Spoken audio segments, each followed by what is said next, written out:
గదిలించి తెలుగు ఎదల లోతుల మీకు ఎగిసింది తెలుగు. ఏ భాష చిలుకైనా ఏ ఆశ చిలుకైనా తనలోన కలుపుకొని తరలింది తెలుగు. ఒదిగిదిగిపోతున్న వరవల్లలో అమ్మంటూ వేమనగా ఉరిమింది తెలుగు. ఇంతటి నమ్మనైన తెలుగు భాష పద్యం మన అన్నయ్య కాలం నుండి పర్వలు తొక్కింది. అప్పటి నుండి 18 శతాబ్దాలుగా కడకలలాడింది. కానీ తెలుగు భాషను తెలుగు సాహిత్యాన్ని ఆదరించేవారు లేక 19వ శతాబ్దానికే కళాహీనమై కొనుగోలుతూ వచ్చింది.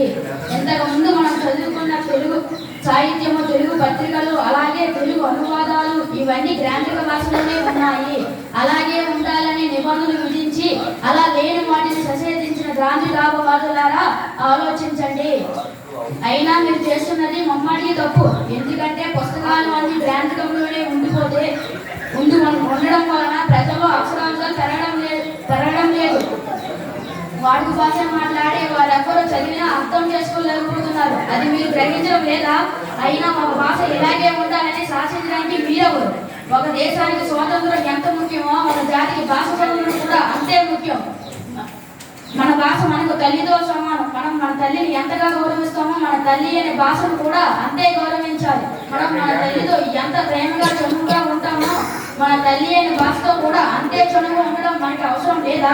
మన సాహిత్యం అంతా గ్రాంథికంలోనే ఉండిపోతే మన భాషలో మనకు చనువు ఎక్కడుంది?